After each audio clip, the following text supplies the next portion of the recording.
This video concerns the Supreme Court and the Human Rights Act. Now, I'm not going to go through the individual rights that the Human Rights Act guarantees in British law, but what I would like you to do is pause the video in a moment in order to have a quick read through all of the rights guaranteed by the Human Rights Act through the European Convention of Human Rights. I'd like you to do that now, please. The Human Rights Act was passed in 1998, coming into force in the year 2000. Before that, the European Convention of Human Rights applied to the British people, but contraventions of the Convention on Human Rights couldn't be judged in British courts. They had to be judged at the European Court of Human Rights in Strasbourg. And so, when the Supreme Court was founded, it became the Supreme Court's job to interpret UK law in enforcing the European Convention on Human Rights. Now, the European Convention on Human Rights was passed in 1953. It was a response to the Second World War and the horrors and atrocities linked to it. It has absolutely nothing to do with the European Union, and it's a misunderstanding that many British people have made and still make. But the European Convention on Human Rights and the European Court of Human Rights have nothing to do with the EU. Now, as at the time of creating this video, the Conservative Party have pledged to rid the UK of the Human Rights Act. It was in the 2019 manifesto, and the current plan is to replace it with a British Bill of Rights. But for the time being, the Human Rights Act still applies to UK law and therefore is very important when it comes to the role of the Supreme Court. The Supreme Court can find that a public body or a particular law is in breach of the European Convention of Human Rights.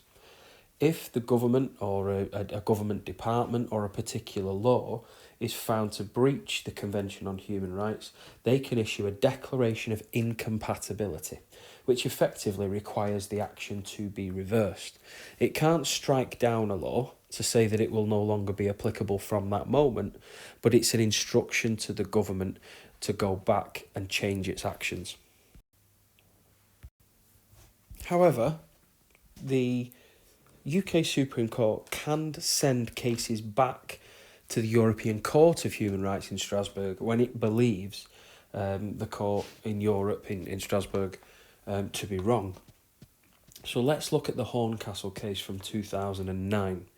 So the European Court of Human Rights had judged that a witness statement that had been provided in a court case without the presence of the witness in court in order for them to be cross-examined was inadmissible evidence. So if anyone had been found guilty in a case where witnesses had been allowed to provide statements but had not been present in court in order for the defence to cross-examine that witness, if that had happened, according to the European Court of Human Rights, that those judgments should be overturned because the evidence is inadmissible in a court of law. And that is because the defendant had, according to the European Court of Human Rights, been denied the right to a fair trial. Now, the UK Supreme Court disagreed with the European Court of Human Rights in this instance and basically sent their decision back to Strasbourg to say that they did not believe that to be the case. And in this country, in Britain, there is a long-established tradition, there is a long-established link of, in certain cases, witness statements being provided without that individual being present in court. However, most cases are where the government is judged to have breached the European Convention of Human Rights, and on the next couple of slides, you're going to see some high-profile cases. The first case we're going to look at is the case of Riley versus the Secretary of State for Work and Pensions, a case that was eventually heard in 2016. Now, the case actually goes back years before this. The Department of Work and Pensions had a scheme called the Welfare to Work scheme. And essentially, what the government said is that those who had been on particular unemployment benefits could have their benefits withheld if they were fit to work, provided with employment with a private company and chose not to work. So the scheme was called Welfare to Work. Now, in court, Riley argued that the Department of Work and Pensions had infringed their protection against slavery under Article 4 of the European Convention of Human Rights, because the law said that the government could withhold benefits payments to its own citizens unless that person worked for a private company. So this person was not being given choice over their employment. They were being sent to that role, and there would be a negative consequence if they didn't perform that role. Now, in 2013, the Supreme Court judged that the DWP had operated ultra vires with the Welfare to Work scheme but it hadn't established slavery. So essentially what the Supreme Court said in 2013 is this isn't against the European Convention of Human Rights, it's not been contravened, but the government is acting beyond reasonable legal control. So what the government did is the government passed a law, the Job Seekers Back to Work Schemes Act, in 2013. And what it did is it retrospectively changed the law. It went back and changed the law as if it had always been that way, so that no offence had been committed. So in 2016, a Court of Appeal ruled that the changing of the law by the government retrospectively in an attempt to get around the European Convention of Human Rights violated Article 6 of the Human Rights Act. Article 6 of the European Convention on Human Rights, which is the right to a fair trial. So the second case judged that the government cannot simply go back and change a law to get around the European Convention of Human Rights in line with Article 6. It did not judge in favour of the original complaint that the government had established slavery in this case. So it did not agree with the appeal being brought to it, but what it did in the subsequent decision is it said that the government was denying the right to a fair trial by retrospectively going back and changing the law in a way to try and get around the ECHR. Our second case is the case of Tegere versus the Secretary of State for Business, Innovation and Skills. So the case surrounded a young woman who, at the age of 6, came to the UK from Zambia as the dependent of her father, who was in the UK on a student visa. The father left the UK in 2003, and she stayed with her mother in the United Kingdom. Now, years later, she was awarded discretionary leave to remain.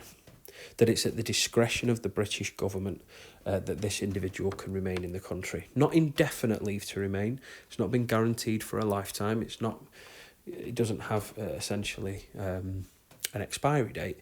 But for the time being, this is temporary leave to remain in the United Kingdom. Now, by this point, Tegere was an individual that had sort of been involved in the UK education system, studied for her A-levels, and was planning on applying to university, but realised that they could not apply for a student loan because they did not have indefinite leave to remain in the United Kingdom and would not be able to apply for that status until 2018. So the case made its way to the UK Supreme Court, and the Supreme Court agreed with Tegere that the individual had been denied the right to an education under Article 2 of the Convention on Human Rights. And that was because the student could not apply to change their status and their leave to remain, their right to stay in the United Kingdom. They couldn't apply until 2018, which essentially denied any form of financial assistance for university. And the Supreme Court found in favour of the appeal.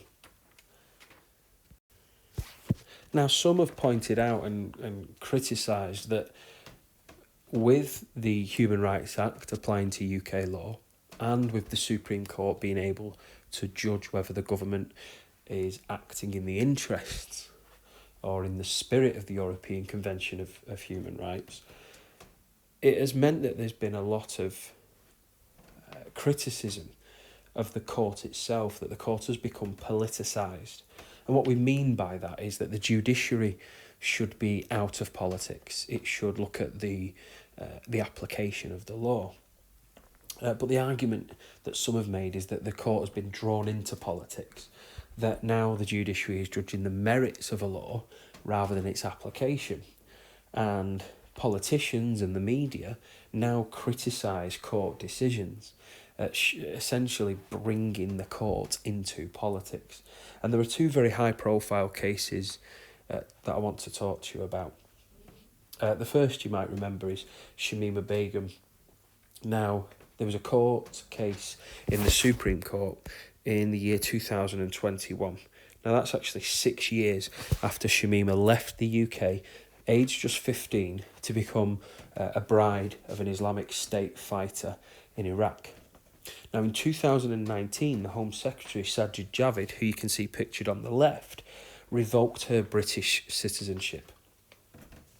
Now, her case was supported by human rights groups who took her case to the UK Supreme Court that said that the British government was in contravention of the European Convention of Human Rights by stripping this person of their citizenship because of their wants support for a terrorist organisation. Now, the government maintained that it was right to do so and that Shamima Begum posed a continued threat to the UK, whereas she maintained, and the appeal maintained, that she had left the organisation.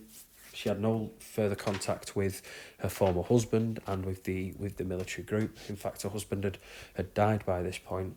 And she was in a refugee camp with children, and I believe she lost a child whilst in the refugee camp too. So the UK Supreme Court decided unanimously that Shamima Begum did not have a guaranteed right to a free trial whilst in a refugee camp in Syria. However, they did not reinstate her British citizenship. They refused her re-entry because they agreed with the British government that she posed a continued threat to national security. And so what we saw is many government officials welcoming the decision of the Supreme Court. But it also drew some criticism as well. And you can see there, next to Sajid Javid, just to the right, that's another Conservative MP, David Davis. He came out and called it a disappointing decision.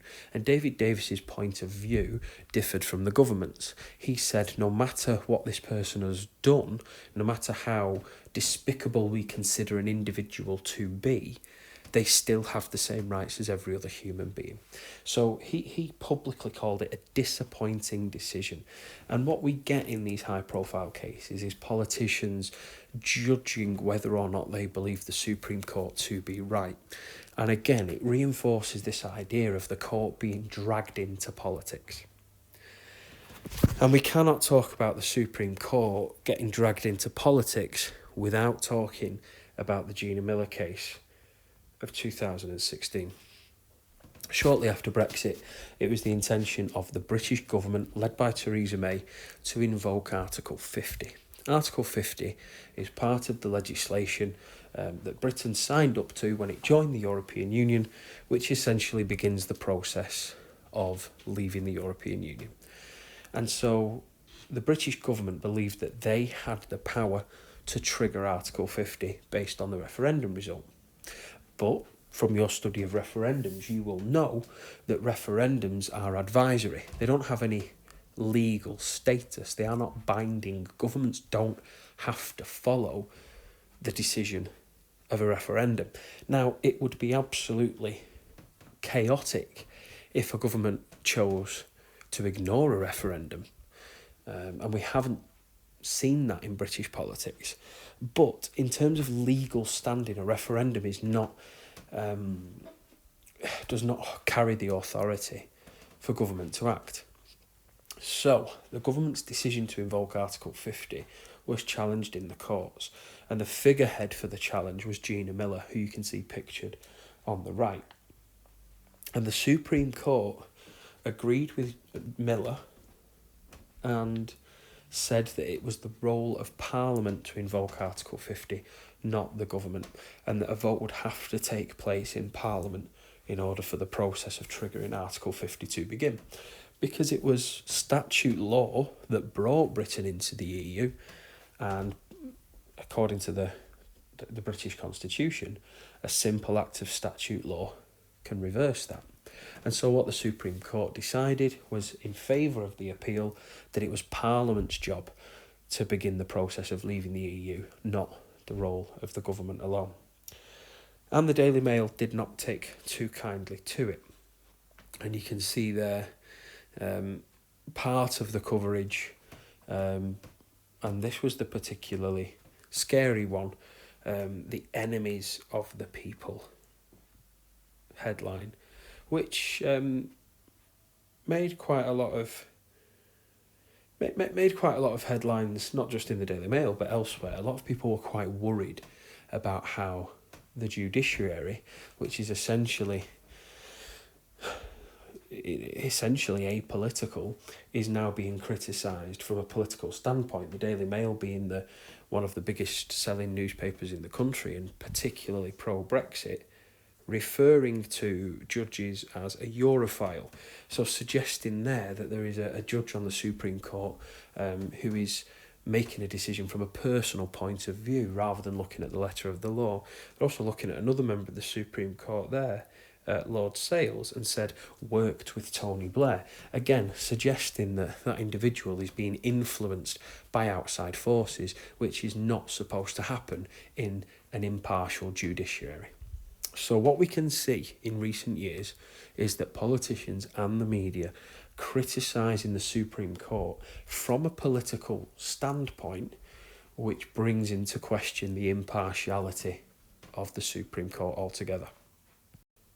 One final thing before I go, there's a lot of coverage of the politicisation and the power of the Supreme Court, and I just wanted to sort of remind you of two significant limitations to the power of the court and the Human Rights Act.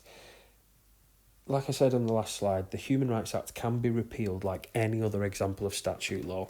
All the government needs to do is pass a bill through the Commons and the Lords. If it's mentioned in the manifesto, like it was in 2019, the Salisbury Convention tells us that the House of Lords won't challenge its passage, and a simple law could repeal the Human Rights Act. A simple act of Parliament could do that, and that's exactly, at the time of creating this video, that's exactly what Dominic Raab intends to do. He intends to pass legislation that would replace the Human Rights Act with a British Bill of Rights. So there's one significant limitation. Quite often politicians and the media get quite exercised when they consider their work to be frustrated by human rights decisions in the courts. But one big limitation to this supposedly all-powerful Human Rights Act is the government could just pass another law to repeal it. The second key limitation is this idea of a declaration of incompatibility. In the United States, we'll see with the Supreme Court in the USA that laws can be deemed unconstitutional and laws can be struck down. Essentially, they have no legal standpoint from the moment that that decision is made. The UK Supreme Court does not have that power. The UK Supreme Court can say whether or not British law is incompatible with the European Convention of Human Rights, but it can't instruct the government on how to address that. Now, the government must address it and it must go back and change the law or the action, but it's a situation where the government is ultimately responsible for coming up with that new direction. So it doesn't have the power to strike down law. It can simply instruct government to go away and rethink it. And one final thing before I go, this video is being recorded in December 2022, and on this very day, the High Court, not the Supreme Court, but the High Court has ruled that the so-called Rwanda plan, the plan to deport asylum seekers or refugees, whatever terminology you're most comfortable with. In the case of the courts, they will use the phrase asylum seeker. The High Court has essentially judged that the government is not in contravention of any human rights legislation. It said that the so-called Rwanda plan is legal. Now, I expect this to continue to be appealed and end up in the UK Supreme Court, so do keep an eye on that. In fact, you might be watching this back and you will know better than I right now about what has happened to this case, but I expect this case to end up in the Supreme Court, and they will judge whether or not the Rwanda plan is in contravention of the European Convention of Human Rights or not. So that's a case that's going on as I speak that I think is going to be a particularly important example in the future.